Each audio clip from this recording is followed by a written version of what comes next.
وجه مباشرة إلى زميلي عبد العزيز النصر في جهة أخرى من الملعب، معه محمد أبو تريكة. قالوا بأن قطر لا تستطيع تنظيم كأس العالم، وهي تنجح وترد عليهم من خلال هذه التنظيمات المميزة والكبيرة لقطر. وقالوا بأن السعودية لن تستطيع أن تقارع الأرجنتين، ولن تستطيع أن تتفوق عليها، وها هي فازت. أين؟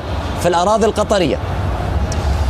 لا شيء مستحيل مع كرة القدم، العزيمة والإصرار ثم التوكل على الله سبحانه وتعالى ولد هذا التنظيم بداية، ثم انتصار المنتخب السعودي. أنا والله صوتي راح بصراحة. أنا ما أعرف شلون ممكن أقدم بقية الاستديوهات في تغطية كأس العالم. بكرة عندنا لقاء المغرب مع كرواتيا، لكن يعجز اللسان عن التعبير. أخذ نفس الجملة لياسر القحطاني. بصراحة أنا كان ودي أن ياسر القحطاني يهدى شوي، كان ودي أن بصراحة خفت على ياسر القحطاني، فرحة هستيرية لياسر القحطاني وخفت عليه بصراحة. لكن أهنيكم على هذه الفرحة، وهنيئا للمنتخب السعودي. هنيئا لك ياسر، يمكن لن تحظى أو لم تحظى في تاريخك في مشاركاتك مع كأس العالم بالانتصار مثل هذا الانتصار، ولكن مثلت المنتخب السعودي بكل تأكيد خير تمثيل. لكن هذا الجيل صنع التاريخ، صنع الفارق، انتصر على المنتخب الأرجنتيني، أول منتخب عربي يواجه الأرجنتين. شوف بوتريكة فرحان ومبسوط. الحمد لله هذه المرة الكرافتة الخضراء ما كانت نحس على المنتخبات العربية. استمر يا بوتريكة. أنا عاوز أنقل بس الإحساس اللي احنا كنا موجودين في آخر الدقائق من المباراة. احنا اتحدف علينا أعلام وكوفيات وحاجات من المنتخب، من الجمهور المنتخب السعودي تكفي بلد. وأحلى حاجة ان هذه الرايه تبقى خفاقه عليا. شوف السعوديه قدام. لا اله الا الله محمد رسول الله. هذا العالم دايما يبقى في الامان. النهارده ياسر قال ان اعظم مباراه في تاريخ السعوديه.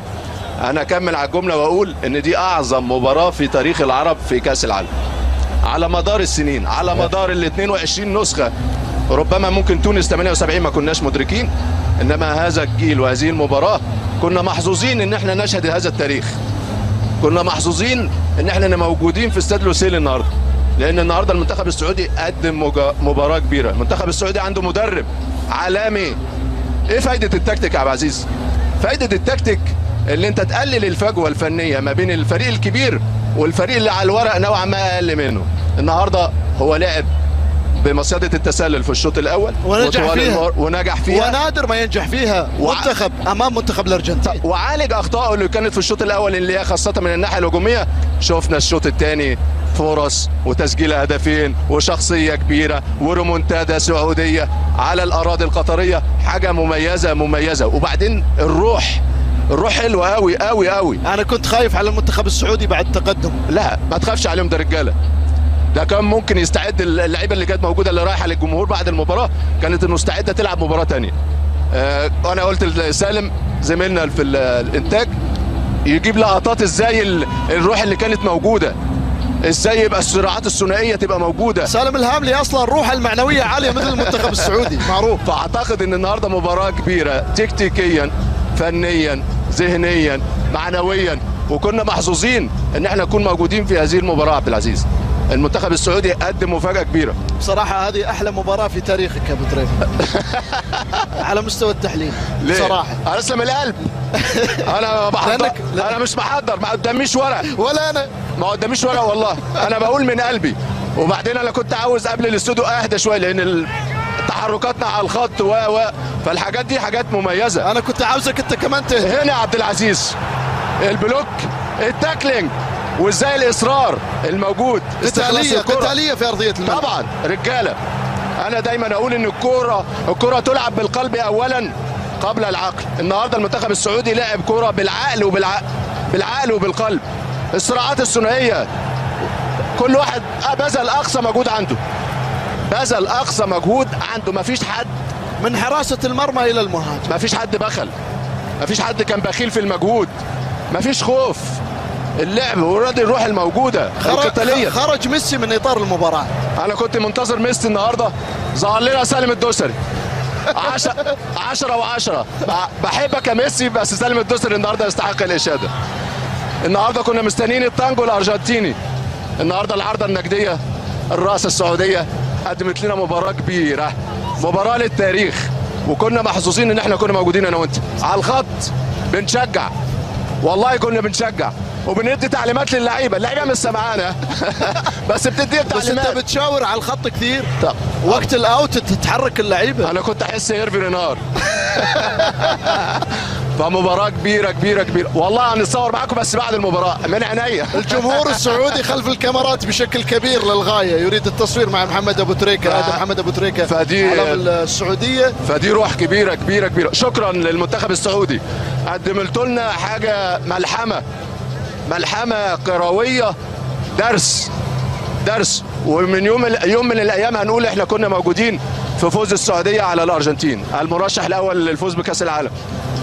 فاعتقد النهارده انا مش عارف اجمع الكلام، بس الكلام ممكن يبقى مش مترتب بس ده من شعوري، لان انا دايما احب الفرق العربيه، المنتخبات العربيه ما تحسش بالنقص، ما تحسش بعقده النقص. النهارده احنا لعبنا يا عبد العزيز بالمنتخب البرازيلي في 2009، المنتخب السعودي النهارده الند بالند، ما تحسش ان في فوارق كبيره. وفي كاس العالم ومتاخر بهدف، سجل عليك هدف، ما فيش بقى الثقه تضيع، ما فيش تمريرات خطا، لا، في مدرب على الخط اشتغل المباراه بسيناريو نموذجي. ما فيش اي حد يلعب بدفاع متقدم قدام ميسي، قدامه لوتارو مارتينيز، بابو جوميز، دي ماريا، باريدس، ديبول، ويلعب خط دفاع متقدم ويلعب على التسلل ريسكي. الكرة للشجعان واللي ما بيخافش. عندك لعيبه العب على امكانياتها. فشكرا للمنتخب السعودي اللي قدم لنا مباراه كبيره، ونطمع للمنتخب السعودي. نحن لا نكتفي بالفوز على الارجنتين، بل نريد المكسيك وبولندا، المزيد والمزيد. المزيد. احنا قابلنا اللعيبه من قريب يا عبد العزيز، تحس ان اللعيب طاير في السماء، وده حقه، ما حدش يقدر يقول له انت رايح فين. في السماء مش عارف ايه الاحساس اللي حواليه. فاتمنى افرح النهارده وبكره، بس اليوم الدوحه لن تنام. انزل تاني. انا عاوزك انت تهدى. حاضر. انا اهم حاجه انت تهدى، ولا اجيب لك كركديه ولا حاجه تهديك تروقك يا عم. بص، المنتخب السعودي ما يخليش اللي يعرف يتكلم بيتكلم. صحيح. مباراه كبيره، مباراه جميله، تكتيكيا فنيا، طول اللي انت عايزه. اجوال حلوه، مش اجوال بالحظ، لا، اجوال تروح على البعيده، على القريبه، على الارض، فوق، في السماء. فشكرا للمنتخب السعودي. ناقص اديك كوره بقى وتلعب هنا بقى. انتوا الرقصه العارضه النجديه بترقصوها ازاي، ولا انت ما تهلكش؟ لا، العارضه النجديه. ايوه. فين ترزف فيها بهالطريقه؟ بجد والله؟ اي والله بهالطريقه. مبروك للمنتخب السعودي، مبروك للمنتخب السعودي. فرحه هستيريه حتى لطاقم التحليل، يعني مشاهدينا الاعزاء. طارق، هنيئا لك بهذا المنتخب، هنيئا لك بهذا الانتصار. مبروك لطارق طارق وياسر. ياسر قول حق جابرييل باتستوتا وطارق هارد لك. والدكتور ترى ما شفتوا فرحته للحين، يا ويلكم. ناطرين. مبروك للعرب كلهم. على فكره عبد العزيز، مباراه للتاريخ. عبد العزيز تفضل. محمد ابو تريكة، نعم. انت الله ينعم عليك، انت لبست كرفتة خضراء في مباراتنا مع روسيا وخسرنا 5، صح؟ ردناها لكم. صح. اليوم كرفتة خضراء مع فوز على الارجنتين له طعم مختلف. عفى الله عما سلف. كل مرة بقول لك كل مرة البس كرفتة خضراء لو سمحت. ان شاء الله وتبقى على خير ان شاء الله. بكره عنده مباراة المغرب، خليه يلبس كرفتة. اقول لك حمراء. اثبت. عبد العزيز انا ما راح استلم منك لما تعطي ابو تريكة العلم ويعطينا العرضه النجديه. يلا عرضه نجديه. عط عرضه نجديه. يلا ما في عرضه نجديه. لا ليك. ما اعرفش والله. روح يا عمي، روح. عيشنا، عطينا فول سكرين ابو تريكة. انا راس. يلا معنا. يلا يا ابو تريكة. ما في. يلا يا ابو تريكة. هات راس بالكوره.